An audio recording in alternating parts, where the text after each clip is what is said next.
Let's pull back the curtain on one of the most powerful forces shaping our world today, the YouTube algorithm. It's this super complex, almost invisible system that's quietly deciding what billions of us watch every single day. Now, to really get why this algorithm is such a big deal, you have to understand the insane scale of YouTube. I mean, get this. Every single minute, over 500 hours of video are uploaded. That is a tidal wave of content. And the algorithm? It's the gatekeeper. It's what decides which drops of water from that tidal wave actually reach you. So, out of all that chaos, how in the world does YouTube find that one perfect video for you right at this very moment? Well, that's the big question, isn't it? And to answer it, we're going to trace the algorithm's wild journey from a simple click counter to the powerful and kind of controversial AI it is today. So here's how we're going to break it all down. First, we'll start in the age of clicks. Then we'll look at the big shift to watch time.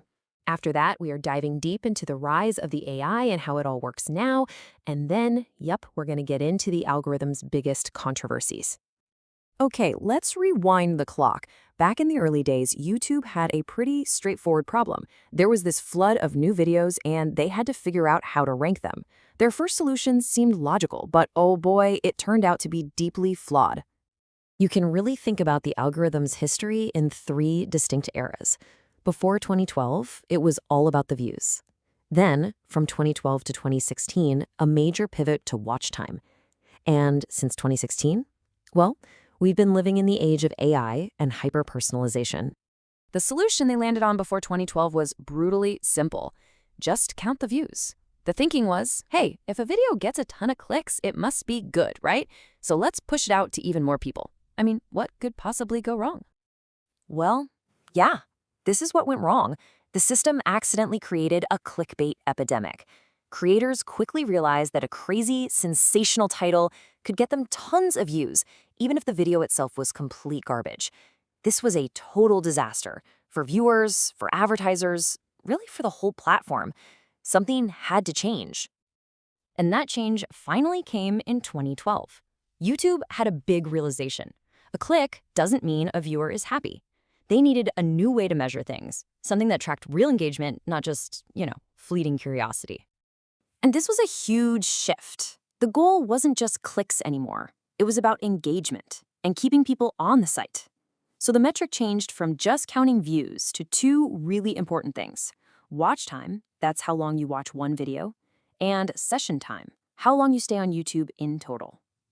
Now, this did solve the clickbait problem, but you guessed it, it created a brand new one, creator burnout. See, to maximize that watch time metric, the algorithm started rewarding longer and longer videos.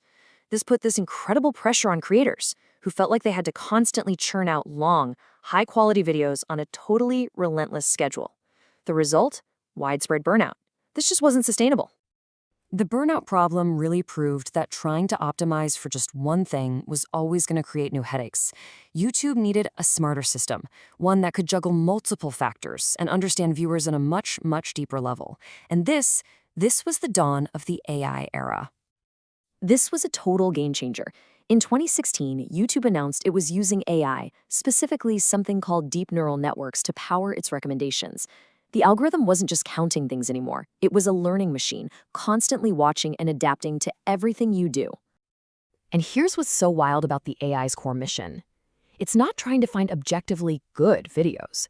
Its only goal is to find the right video for you, the individual viewer, to keep you watching. It's all about maximum personalization to maximize your time on the site. So, how does this thing actually work? I mean, the exact formula is a super secret, locked away in a vault somewhere. But we can peek inside that black box just a little bit to understand the basic mechanics that deliver that endless, personalized stream of videos right to your screen. And make no mistake, this system is unbelievably powerful. I mean, the recommendation engine drives over 70% of all the time we spend on the platform. It's not just some feature, it pretty much is the modern YouTube experience. So it's basically a two-step process. First, one neural network acts like a filter. It sifts through your watch history and pulls out hundreds of potential candidate videos it thinks you might like. Then, a second, way more powerful network scores every single one of those candidates, ranking them to create that personalized feed you see on your homepage. And this whole process isn't just happening on your homepage. The algorithm's influence is absolutely everywhere. From your search results to your subscription feed, it shapes nearly every single interaction you have on YouTube. But a system this powerful, and one that is so laser-focused on just keeping you watching, well, it comes with a pretty serious dark side. The very same engine that's designed to give you what you want has been accused of having some really dangerous, unintended consequences. And these are some really strong accusations.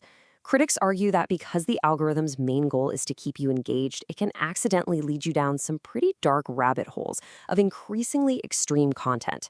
So, for instance, a viewer who watches just a few videos about a conspiracy theory might suddenly find their entire feed flooded with even more extreme and totally baseless claims.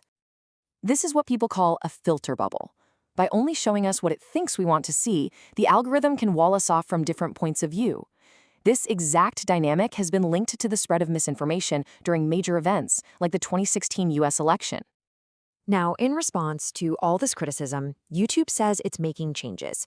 They've hired more human moderators, and they've updated the algorithm to try and avoid recommending what they call borderline content. But a lot of critics argue these changes don't really fix the fundamental problem. Because despite all those updates, the fundamental goal hasn't changed.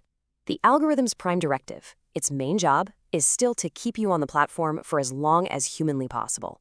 Because, at the end of the day, more watch time means more ads, and more ads means more money. And that really brings us to the final and most important question. The algorithm is basically a mirror. It just reflects our own viewing habits back at us to keep us hooked. It's incredibly, incredibly good at giving us what we want to watch in any given moment, but the real question we have to ask ourselves is, does it have any idea what's actually good for us?